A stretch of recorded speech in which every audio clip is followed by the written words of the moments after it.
magpapa PMS tayo ng big bike.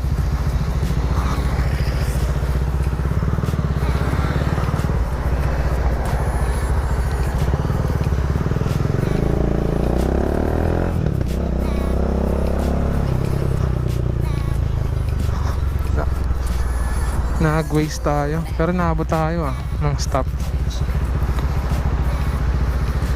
Ride safe again to all riders. Kahit malapit lang pupuntahan nyo, mag gear kayo.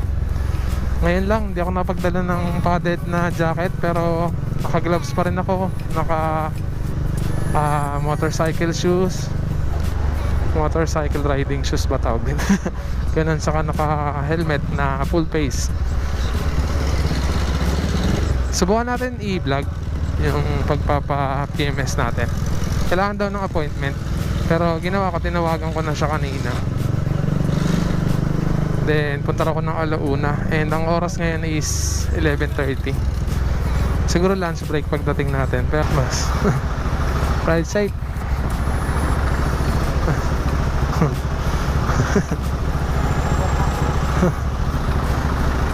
Para pwede sa express. Dito lang ako sa Bendia pupunta eh.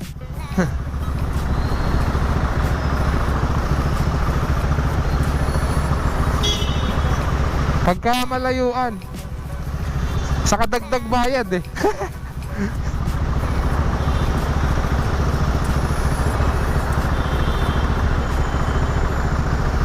Ride safe, boss.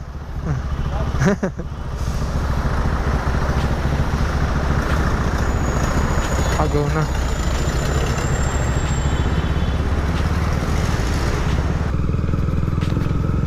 Kaya dito tinaasan yung kalsada. Kawawa yung mga lowered na sakyan dito. Saan dito? Ayun.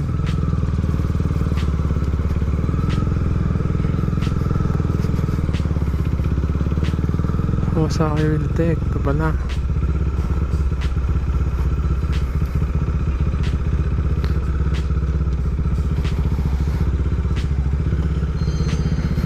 Ayan, dito na tayo.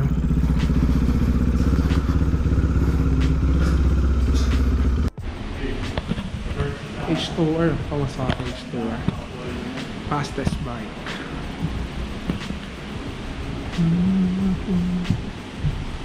Ang ganda, laki. Ang laki. Ano ito? For aerodynamics lang.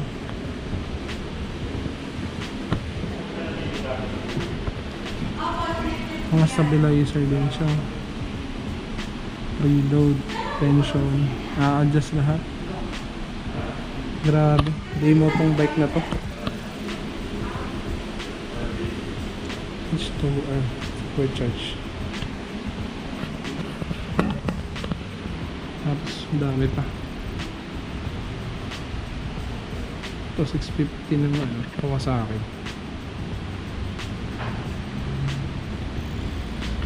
Two-cylinder. Ano sa inyo ito? So ito Z650.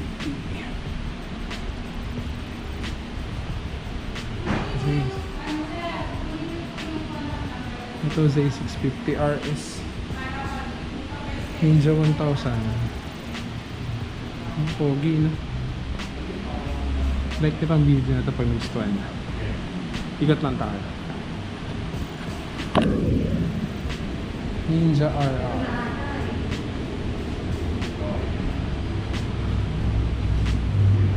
Ninja RR. Tapos say extend RR. Pogi.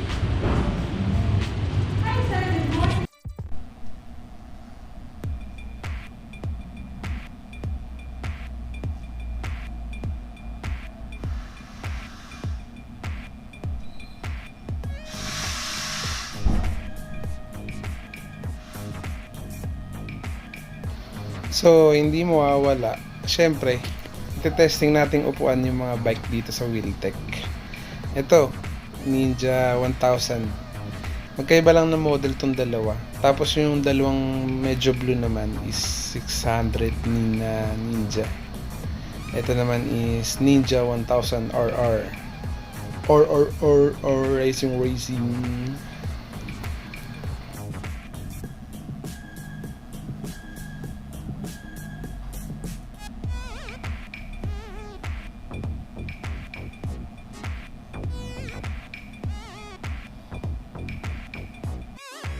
Ito naman, gamitan natin ng fast forward.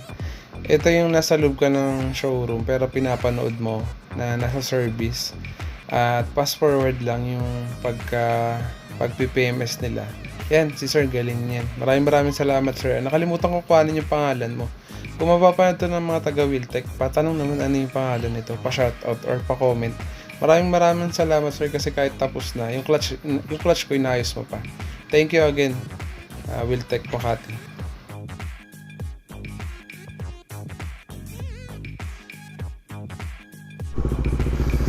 So tapos na yung ating pa-service. Naabot siya ng 1.6 din. Yeah. Sir, thank you kay Sir Mark ng wheeltek sa service.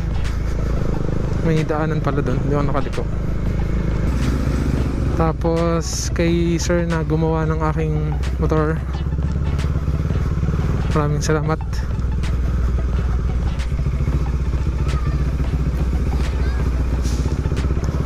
Binaba niya rin yung clutch ko. Mas madali na siyang i-neutral ngayon.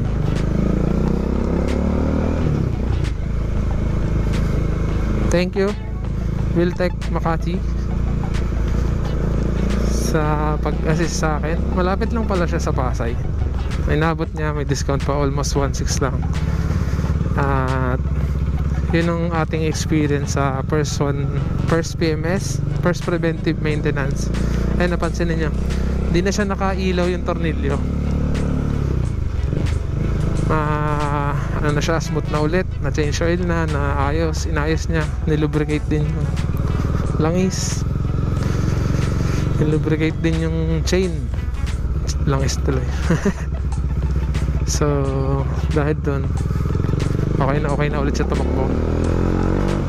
Yung sa backfire daw pag pina-tune, pero talagang may backfire daw pag nag-open pipe.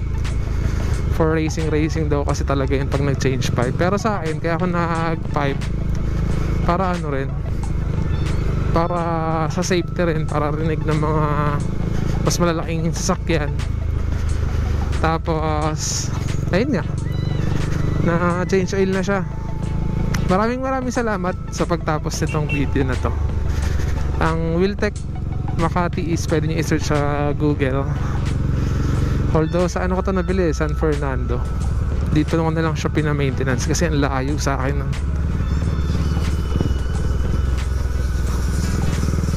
Layo sa akin na.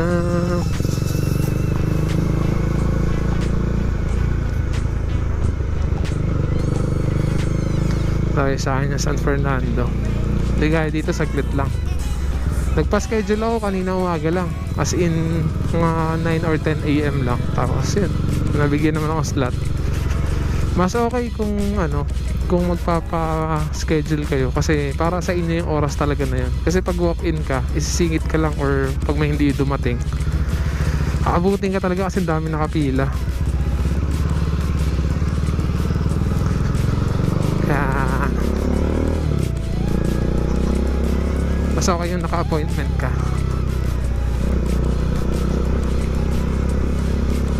Like this video and see you in my next vlog. Bike na muna tayo. Si Dominar medyo humihina din siya pag mababa yung ano niya. Pag mababa yung gas niya, dapat siya laging may gas.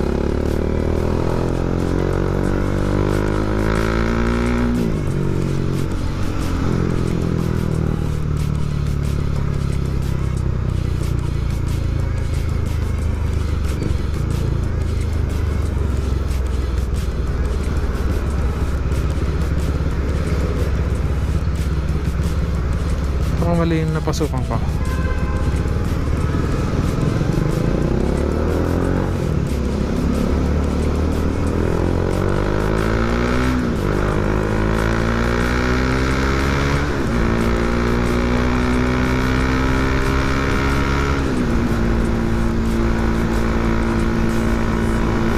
Miller Highway, Osmeña. Nakita niyo saglit na yung sandaan.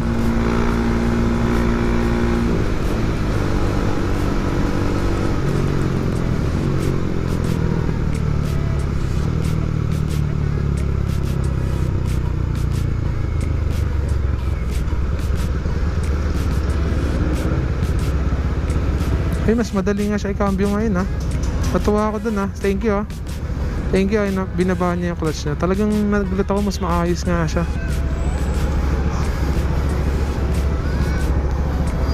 Naging mas maayos siya. Galing. Iba talaga pagkasakasa ang pinagawa kasi lagi na nilang ginagawa yung daily. Kaya mas ano nila yung mas alam nila yung tama. Saka yung expertise. Kaya mas ano na siya. Sabihin guhit, di mo pala ako lagpas. Kala ko nakalagpas ako sa guhit.